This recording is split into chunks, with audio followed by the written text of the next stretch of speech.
As I said just now, the wages given to the laborers were too low and the work was seasonal.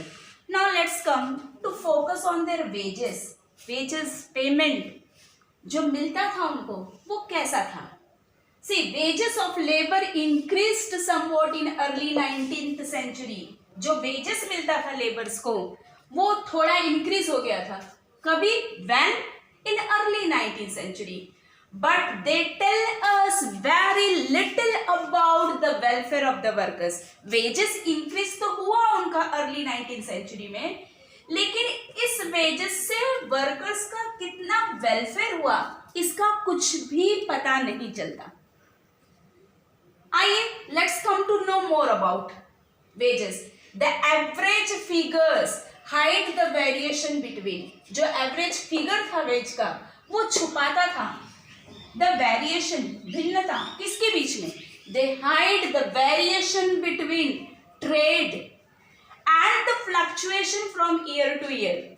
See, again I am explaining this point about the wages of workers. Wages of workers somewhat increased from early 19th century, but it tell us very little about the welfare of workers. लेकिन wages increase होने के बाद कितना welfare हुआ है workers का इसके बारे में बहुत कम जानकारी मिलती है. That you will know, you will study more about in lesson number 6. See average figures hide the variation between trade and the fluctuation from year to year. For instance, आइए उदाहरण के लिए देख लेते हैं. When prices rose sharply during the prolonged Napoleonic War from 1815, जो लड़ाई थी, जो सामान के जो दाम थे प्राइस वो बढ़ गए. Listen what point I am explaining here. Wages of the workers, laborers increased somewhat in early 19th century, लेकिन प्राइस भी बढ़ चुका था बेटा. अगर वेजेस बढ़ाया गया लेबर्स का, अब प्राइस भी बढ़ गया, तो वेजेस जो बढ़ा है उसके बढ़ने से क्या फायदा? प्रॉब्लम तो वही रह गई. When price rose sharply during the prolonged Napoleonic War, the real value of what the workers earned, real value जो वर्कर्स कमाते थे, fell significantly. रियल वैल्यू जो वर्कर्स कमाते थे वो गिर गई. थोड़ा बहुत उनका वेजेस बढ़ा था, लेकिन सामान के दाम भी तो बढ़ गए. सामान के दाम बढ़ गए तो मैटर तो वहीं आ गया. उनका क्या बेनिफिट होगा, उनका क्या वेलफेयर होगा? कुछ नहीं. The real value of what the workers earn fail significantly since the same wages, listen carefully, since the same wages could not buy fewer things.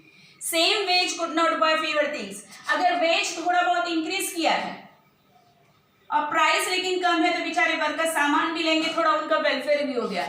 लेकिन वेज इतना ही है, प्राइसेस भी बढ़ गया. Now what will be the benefit of the workers? वो तो घाटे में चले गए. No benefit for them. So workers का कंडीशन जैसा था वैसा ही रह गया. Come on, let's see more about it.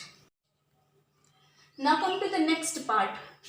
What was also critical was the period of employment. Means period of employment में सबसे ज़्यादा bad, सबसे ज़्यादा दोषपूर्ण चीज़ क्या थी in the period of employment? Let's come to know. What was also critical was the period of employment, that the number of days of work determined the average daily income of the workers. जो workers का average income होता था वो किसके आधार पे ये किया जाता था? Number of days of work. Number of days, कितने दिन काम किया है लेबर्स ने, मजदूरों ने, वो निर्धारित करता था. Determine the average daily income of the workers.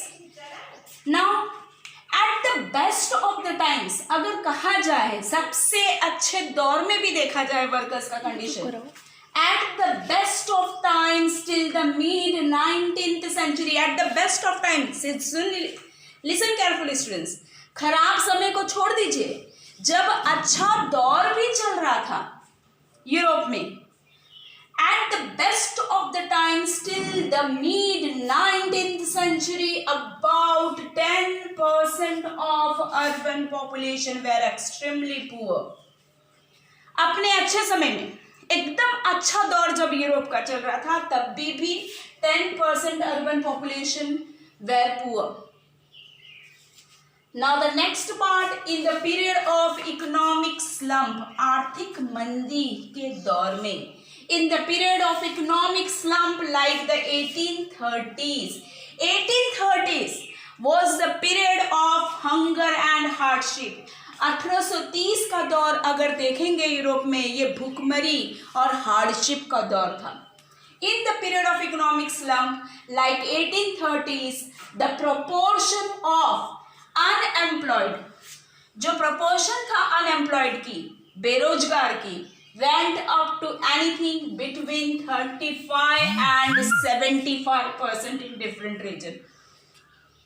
Europe का जब बेस्ट दौर था, at the best of the time अगर यूरोप में देखा जाएगा 10% of urban population were poor. अगर हम इकोनॉमिक स्लम की बात करें, आर्थिक मंदी, आर्थिक कठिनाई की बात करें, जैसे कि 1830s the proportion of unemployed people went up, बहुत ज़्यादा थे, between 35 and 75% in different region. This was the condition, the life of the worker. तो सोचो वर्कर्स अपनी जिंदगी कैसे व्यतीत करते होंगे, उनका एवरेज इनकम कैसे था, वो कैसे जीवन जीते होंगे. Now let's come to know, we are going to see more about the condition of worker.